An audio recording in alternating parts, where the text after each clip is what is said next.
Here's to mga ugaling na bago sa akin simula nang tumira ako dito sa Germany. This is funny but true.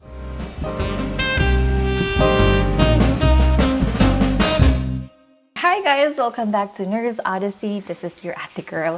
I'm a Filipino nurse in Germany and today ang pag-uusapan natin is ano yung mga ugaling hindi ko na malayang na bago pala sa akin after integrating into German culture. Last July, no? Happy New Year, by the way. Happy 2026. Last July, no? If you've been following my channel, I have shared na nakapasa ng as ate girl sa exam for permanent residency. You would be able to apply for PR or permanent residency nga on your 5th year. So that for me was last December 2025 kasi dumating nga dito si ate girl December 18, 2020. Lumipad ako from Pilipinas December 17. Tanda ko pa talaga yung mga dates. So in celebration of that, na pwede na nga maging PR dito si ate girl, I thought about this topic, no? Kasi baka hindi mo din namalayan. Hala, na-Germanize ka na pala. Hindi to something masama or mabuti or on funny but relatable moments, no? Kumbaga, life story bilang isang Filipino living abroad dito sa Germany. So let's start with something very personal, no? So kita nyo, nagpe-prepare si ate girl ng coffee. Taran. Kape, nawala na yung yung nakasulat. So, my first day ng work, nung first day ko sa work, no, sabi ng colleague ko noon, this is very true. Very true talaga to. Sabi niya, adi pupur ng coffee. Coffee, willst du auch? Ako, sabi ko naman, gerne, taray. Nakasagot talaga ako that time. Tapos, ayun na nga. Pagtingin ko, hala siya, brewed coffee pala, girl. Tapos, sabi ko talaga, naghanap talaga ako ng coffee mate. Ay, wala ba sila dito ng creamer? Wala ba sila dito ng sugar? Naku, talagang einfach coffee lang. Akala ko talaga coffee lover ako. Hindi pala, girl. Kasi hindi ko kaya yung ganung katapag na kape. So, ayun, no? Wala. So, first sip ko, coffee and einfach milk or coffee, tapos lalagyan mo lang ng sugar. Ganun lang yung culture nila dito ng coffee.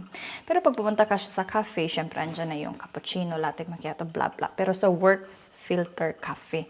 So, ayun, the first sip ni ate girl, hala, atapang talagang namulat yung diwa ko. Talagang nagising talaga yung kaluluwa ko.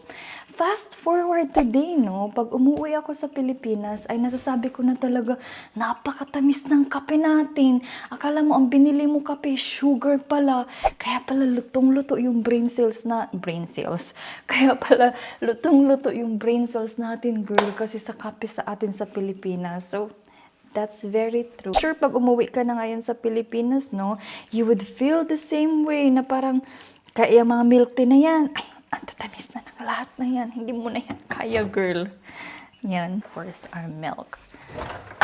Ayan. So, ayan lang, girl. So, that's it. That's their type of coffee. So, ayan. So, number 2. I won't talk about yung Filipino time kasi lagi ko namang naulit na yun, no? But let's talk about break time is break time or pag hindi ka pa naka-on sa work, hindi ka pa pwedeng magtrabaho. Ganon. So, sa Pilipinas, diba, kahit break mo na, pag may kailangan sila sa'yo, sige go, working break yung tinatawag. Like for example, nung nasa call center ako, no, pag break time, ay kumakain ka ng lunch, ay andyan yung laptop mo, nagre-reply ka sa email, kausap mo yung manager mo, walang break na naganap. Punct. Sa Germany, break time is protected by law. One time, ito napagsabihan talaga si ate girl. Ang aga kasi dumating yung kulig ko, no? Busy ako. Pag noteful naman, talaga namang tutulong sila. Pero pag hindi, one of the conversations I had, no, na busy-busyhan nga, kannst du bitte diese bla bla bla machen? Sabi talaga ng kuligin ko sa akin, girl, ich bin noch nicht da. May 5 minutes pa nga naman pala siya para pag-utusan ko. Di ba hindi mo naman din gugustuhin yun? Same thing with break time, no? Halimbawa, kumakain. Tapos nag-ask ka ng help. Ich bin gerade in the Pause. Talagang yun yung sasagot sa'yo. Sa start, you would be like, hindi naman sila matulungin, girl. But you have to understand that they're also just imposing their boundary and their right. Nakapause wag mong istorbohin. Hindi pa naman pala nakalagin sa work wag mo munang istorbohin. Ayun. My realization, no? And I was like, Pwede pala yun. Pwede palang umupo ako ng tahimik at kumakain ng nakapause. Pwede palang magpahinga, girl, na hindi nagigilty. Pwede palang mag-break at hindi tumulong na hindi nagigilty. Pwede pala ako mag-decline sa kung anong inuutos sa akin kasi naka-break ako. And they're also very respectful of that kasi ayaw din naman nila na iistorbohin mo sila pag naka-break din sila. So, ayun. Number 3. So, number 3 is oversharing, no? Versus privacy. Naku. Another adjustment you would realize too, no? Or kasi siguro tumatanda na ako. You would realize na hindi ka na more post sa Facebook, sa Instagram, and medyo nangingilala ka na, no? When someone asks you a personal question, parang, close ba tayo? Sa Pilipinas kasi, no, halimbawa, may nakasabay ka wherever, tapos tawanan kayo, normal conversation. May asawa ka na, ilan ang anak mo, magkano daw yung sweldo dun, girl? Sa Germany, personal territory yan, no? And sobrang hiya nila mag-ask ng mga ganitong questions. And they would even ask, no, wie alt bist du, wenn ich die Frage darf? Wenn ich die Frage darf? Parang, kung gusto mong i-share or kung pwede ba akong magtanong, parang may ganun munang warning. Personal information about yung address mo, may asawa ka na, may anak ka na, anong birthday mo, bakit wala ka pang asawa, okay lang pala tumahimik, hindi pala awkward. Pwede mo din sabihin, pwede mo pala silang sagutin, this is privat. Normal lang pala yun na pag hindi mo feel i-share ang talambuhay mo, okay lang pala. Kasi naman, di ba? Love.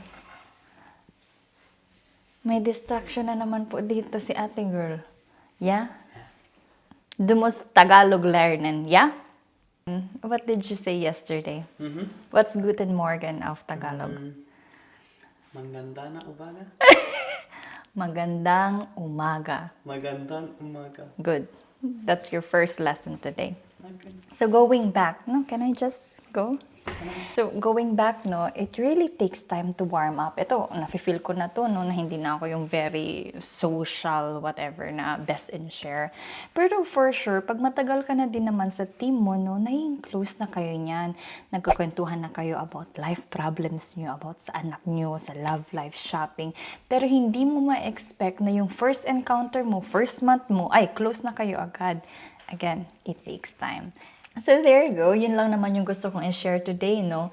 Now, I've realized na yung integration doesn't mean losing ourselves. Wow, losing our pagka-Pilipino.